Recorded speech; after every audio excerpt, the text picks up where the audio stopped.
ચાલો આજે એક એવી વાત કરીએ જે કદાચ આપણે બધાએ બાળપણમાં વિચારી હશે, નદીઓના રંગ વિશે. આજે આ રહસ્ય પરથી પડદો ઉઠાવીએ. યાદ કરો જ્યારે આપણે નાના હતા અને ડ્રોઈંગ કરતા હતા. પહાડ દોર્યા, સૂરજ દોર્યો અને પહાડની વચ્ચેથી એક નદી, અને એમાં હંમેશા કયો રંગ પૂરતા? વાદળી. લગભગ બધા જ આવું કરતા, ખરો ને? પણ શું ક્યારે વિચાર્યું છે કે આ વાતમાં કેટલું સત્ય છે?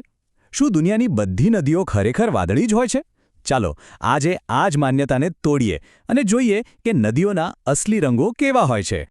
તો સૌથી પહેલાં એ સમજવું જરૂરી છે કે કોઈ નદીનો રંગ નક્કી કેવી રીતે થાય છે. આની પાછળનું વિજ્ઞાન છે ને એ એકદમ સરળ અને મજેદાર છે. જુઓ, પાણીનો પોતાનો કોઈ રંગ નથી હોતો, એ તો આપણે જાણીએ જ છીએ. પણ નદીનો રંગ 3 મુખ્ય વસ્તુઓ પર આધાર રાખે છે. પહેલું, આકાશ કેવું છે અને એનું પ્રતિબિંબ પાણી પર કેવું પડે છે. બીજું, નદીના તળિયે શું છે, એટલે કે માટી અને કાંપ. અને ત્રીજું, પાણીની અંદર શું છે, જેમ કે શેવાળ, અલગ અલગ ખનિજો અને બીજા કાર્બનિક પદાર્થો. આને એકદમ સહેલાઈથી સમજીએ.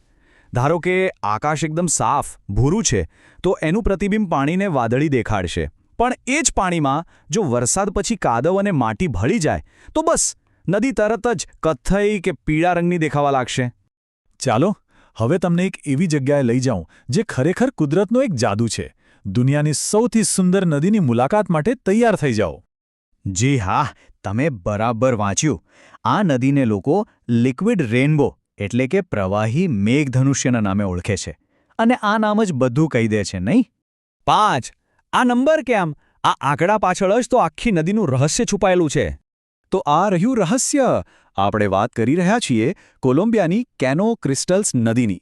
આ નદી છે ને વર્ષના અમુક મહિનાઓ માટે એક સાથે 5 રંગોમાં વહેવા લાગે છે: લાલ, પીળો, લીલો, વાદળી અને કાળો. અને આ કોઈ જાદુ નથી. આનું કારણ છે એના તળિયે ઉગતો એક ખાસ છોડ જેનું નામ છે મેકેરેનિયા ક્લેવિગેરા. જ્યારે એના પર બરાબર સૂર્યપ્રકાશ પડે ત્યારે એકદમ ચમકદાર લાલ રંગનો થઈ જાય છે. ખરેખર અદ્ભુત છે. આ તો થઈ સુંદરતાની વાત. હવે ચાલો થોડી એક્સ્ટ્રીમ નદીઓ જોઈએ. એવી નદીઓ જેના રંગો જોઈને નવાઈ લાગશે. માની ન શકાય, પણ આપણું પહેલું સ્ટોપ છે લોહીની નદી. આ છે સ્પેનની રિયો ટિન્ટો નદી. એનો રંગ લોહી જેવો લાલ છે કારણ કે હજારો વર્ષોથી અહીં થયેલા ખાણકામને લીધે પાણીમાં પુષ્કળ પ્રમાણમાં લોખંડ અને બીજી ભારે ધાતુઓ ભળી ગઈ છે. એનું પાણી એટલું બધું એસિડિક છે કે ત્યાં જીવન ટકવું લગભગ અશક્ય છે. અને સૌથી રસપ્રદ વાતો એ છે કે વૈજ્ઞાનિકો આ નદીનો અભ્યાસ મંગળ ગ્રહ પર જીવનની શક્યતાઓ સમજવા માટે કરે છે. વિચારો, લોહી જેવા લાલ રંગની આત્યંતિકતા પછી હવે કંઈક એકદમ અલગ. એક એવી નદી જે કાળી ચા જેવી લાગે છે. આવી નદીઓને કહેવાય છે બ્લેક વોટર નદી. આવું કેમ થાય? તો જ્યારે આસપાસના જંગલના પાંદડા અને ડાળીઓ પાણીમાં સડે છે ત્યારે એમાંથી ટેનિન નામનું તત્વ છૂટું પડે છે.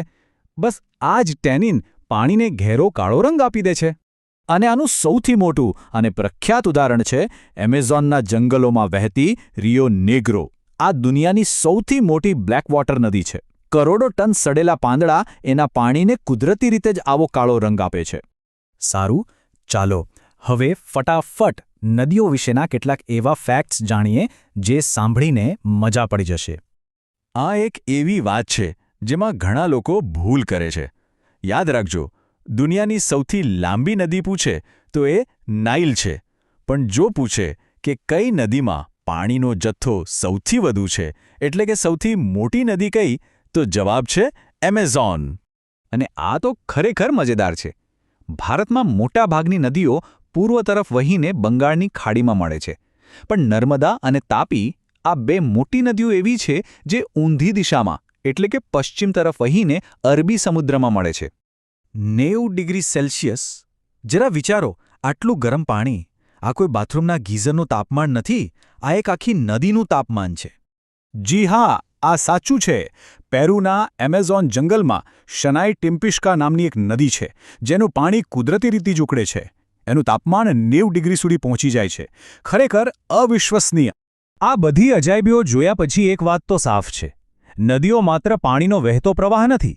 એ તો ખરેખર આપણા આ ગ્રહની નસો છે, આપણી જીવાદોરી છે જે પૃથ્વી પર જીવન ટકાવી રાખે છે. તો આ આખી સફર પછી એક સવાલ, કોલંબિયાનું મેઘધનુષ્ય, સ્પેનની લોહી જેવી નદી કે પછી પેરુની ઉકળતી નદી, આ કુદરતી કરિશ્માઓમાંથી કયા કરિશ્માએ સૌથી વધુ વિચારતા કરી દીધા?